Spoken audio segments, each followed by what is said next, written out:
Konferensi pers ini diselenggarakan untuk menyampaikan hasil pengungkapan kasus peredaran dan penyalahgunaan narkoba yang dilakukan oleh Dinas Narkoba Polda Sumut, Satres Polres Siantar, dan Satres Narkoba Polres Simalungun sepanjang periode 1 Januari hingga 30 April 2025. Hasil pengungkapan kasus secara kolaborasi Polda Sumatera Utara khususnya dengan 2 Polres. Yang pertama adalah Polres Simalungun dan yang kedua adalah Polres Pematang Siantar. Tentunya juga ini tidak bisa berdiri sendiri rekan-rekan. Ini kita berkolaborasi dengan Bea Cukai dan pemerintahan kota. Terkait hal ini adalah pemerintahan kota Pematang Siantar. Terima kasih Pak Sekda sudah hadir.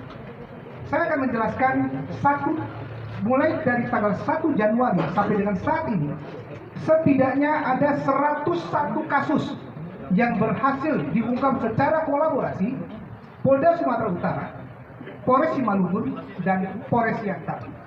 101 kasus tersebut terdiri dari 159 tersangka narkotika yang berhasil kita lakukan penegakan hukum. Di sini saya akan menjelaskan 2 hal proses penegakan hukum yang menarik yang baru-baru ini Polda Sumatera Utara. Ada 2 kasus, saya menjelaskan.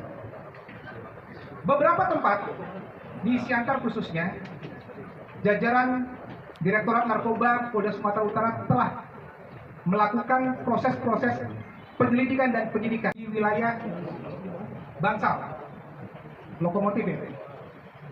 Setidaknya ada 4 orang yang kami amankan. Saya jelaskan seperti ini.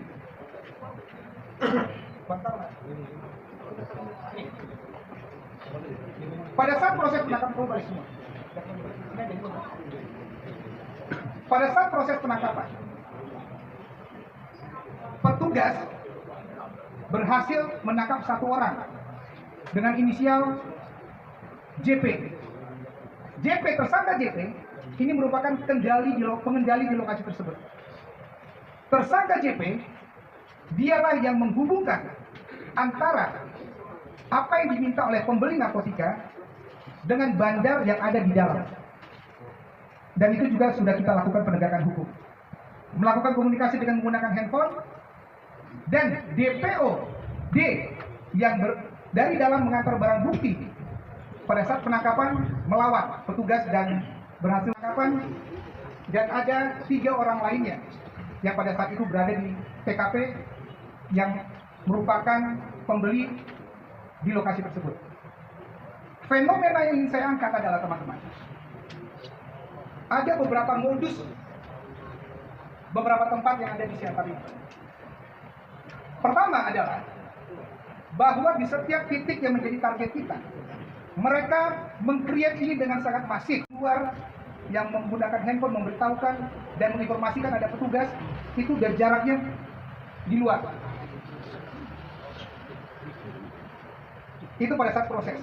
Pengedar dan bandar narkoba, sangat disayangkan ada oknum-oknum tertentu yang melakukan, pertama, perlawanan. Ada oknum-oknum tertentu yang melakukan menghalang-halangi.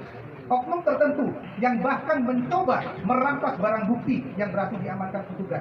Dan yang ironisnya berupaya melepaskan tersangka yang diamankan. Penangkapan di Bangsal, ada 1 tersangka yang kita amankan yang memprovokasi warga sehingga melakukan perlawanan kepada petugas. Dan masih ada setidak-tidaknya 3 DPO penyerangan kepada petugas yang sedang kami cari untuk kami tangkap bersama Polres Siantar.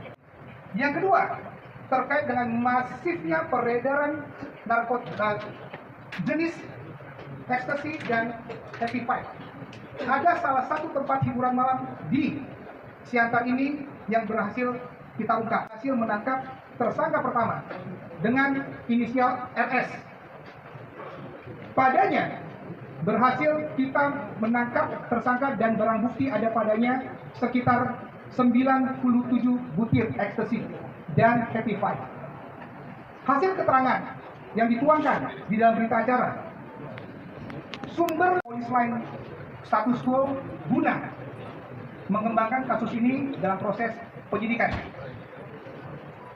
Ada beberapa DPO lainnya terkait dengan jaringan narkotika, jaringan ekstasi yang ada di tempat hiburan malam di Siantar ini yang sedang kami dalami dan sedang kami lakukan pengembangan.